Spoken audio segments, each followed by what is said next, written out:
ये रास्ता कमजोर दिल वालों के लिए नहीं है। एक तरफ गहरी खाई, दूसरी तरफ खड़े पहाड़ और बीच में बस एक पतली सी सड़क। लोग इसे कहते हैं एशिया के सबसे खतरनाक रास्तों में से एक। लेकिन सवाल यह है, क्या डर के उस पार सच में कुछ खास है? क्योंकि इसी खतरनाक रास्ते के आखिर में छुपा हुआ है हिमाचल प्रदेश के किन्नौर जिले का एक छोटा सा गांव, नाम है सांगला है। लेकिन इतना चर्चित कि यहां आने के लिए लोग हजारों किलोमीटर का सफर तय करते हैं।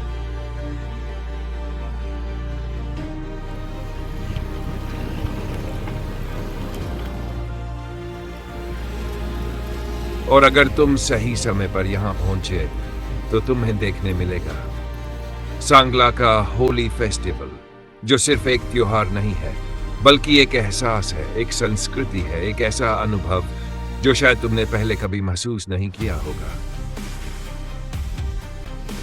चारों तरफ ऊंचे ऊंचे हिमालय के पहाड़, बीच में बहती बांसपा नदी और उसके किनारे बसा ये शांत सा गांव, जहां ना शहर का शोर है, ना दिखावे की भीड़, बस सुकून है और एक अलग ही दुनिया।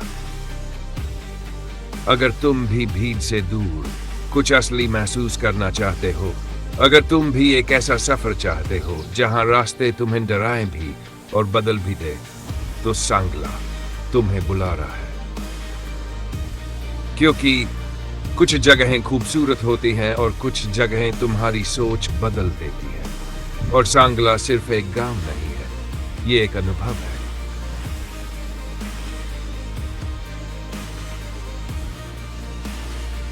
जहां हर मोड़ पर डर है, हर नजारे में जादू है, और जहां पहुंचकर तुम खुद से पूछोगे, क्या तुम सही फैसला कर रहे हो?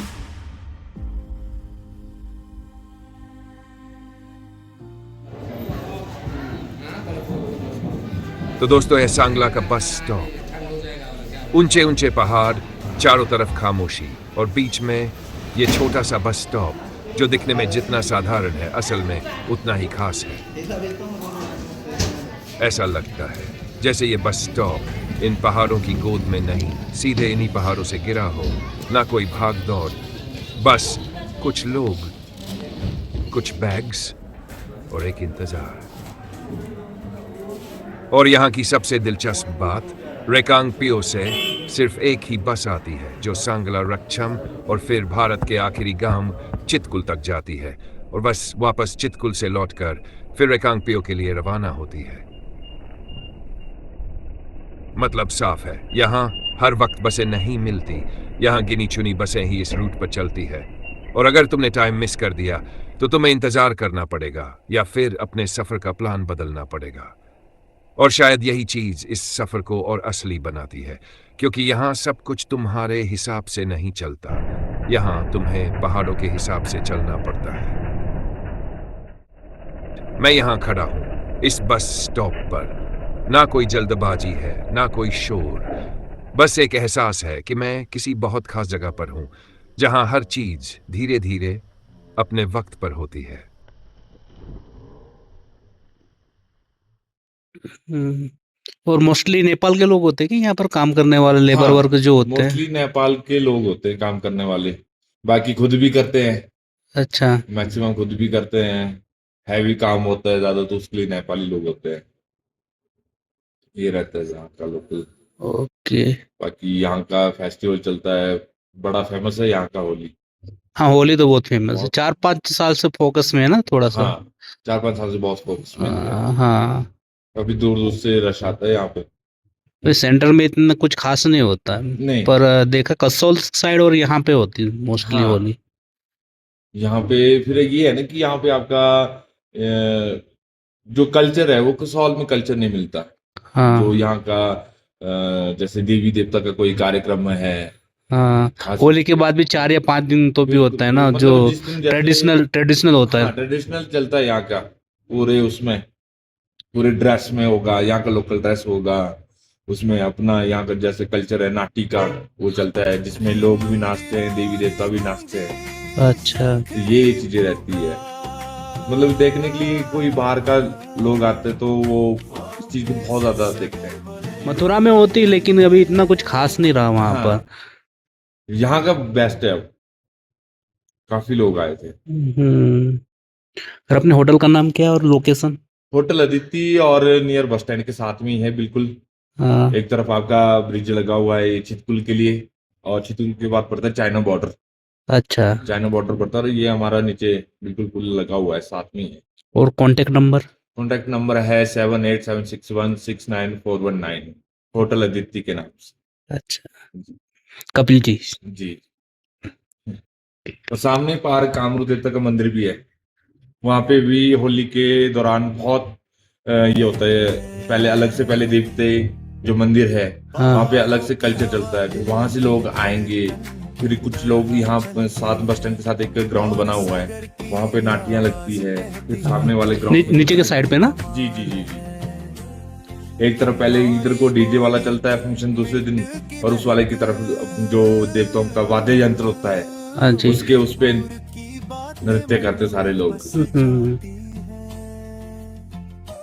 सांगला की होली सिर्फ रंगों का त्योहार नहीं, यहाँ पूरा माहौल बदल जाता है। डोल की आवाज, लोकल लोगों का नाच, रंगों की खुशबू और पहाड़ों के बीच एक अलग ही ऊर्जा। शायद यही वजह है कि देश के कोने कोने से लोग यहाँ आते हैं, सिर्फ होली खेलने नहीं, इस एहसास को जीने। यहाँ की होली में ना कोई दिखावा है, ना कोई बनावट, बस खुशी है, अपनापन है और एक ऐसा कनेक्शन जो अनजाने लोगों को भी अपना बना देता है।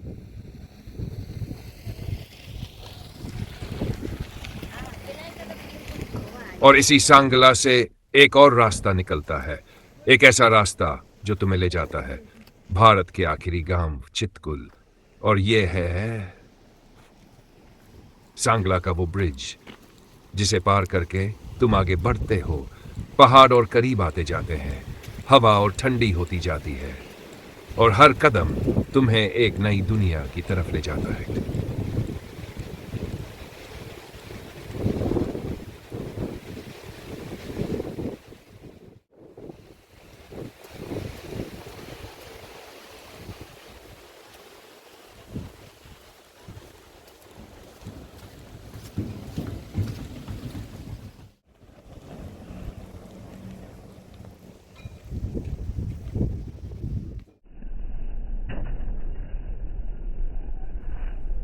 अब अगर बात करें सांगला के मार्केट की, ये गांव भले ही छोटा है लेकिन यहाँ की जरूरतें पूरी हैं। छोटे छोटे दुकानों में तुम्हें मिल जाएगा खाने पीने जरूरी सामान तक, सब कुछ सादा और असली।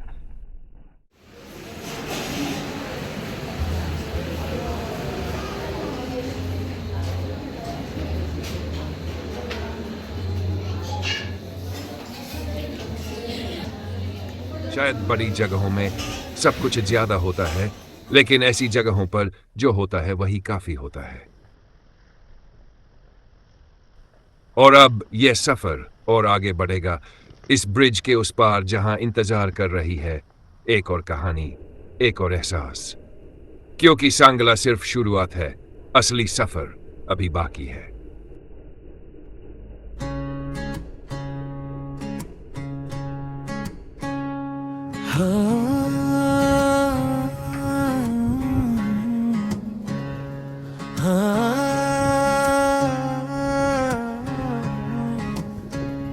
मुखड़ा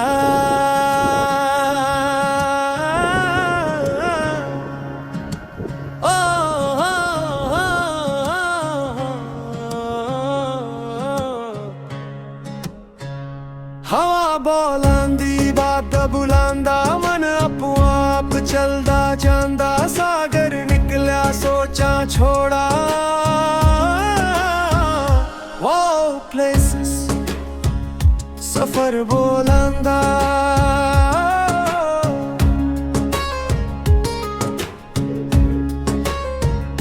पाथरारी चुप्पी पाण्यारी बोली आख्या देख दी रूहां खोली सूरज उगदा छाहां सरकार वक्त भी ठई होली होली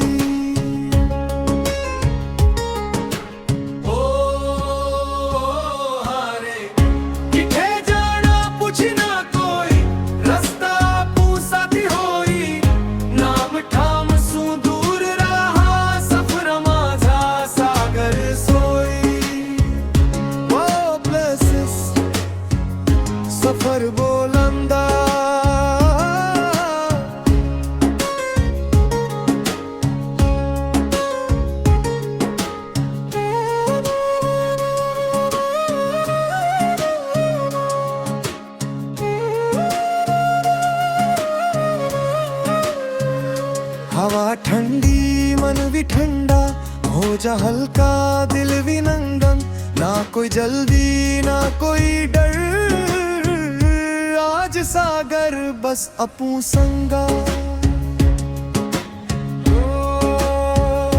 इठे आके आदमी आपू मिलदा, ना भीड़ ना शोर बस दिल सुलझदा।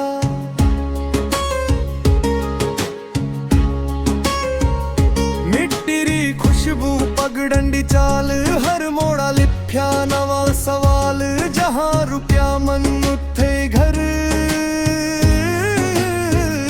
वो प्लेसेस या में हाल। ओ रास्ता ही गीत सफर ही बात, ओ हारे मनरी सौगात मनरी सौगात, मनरी सौगात मनरी सौगात।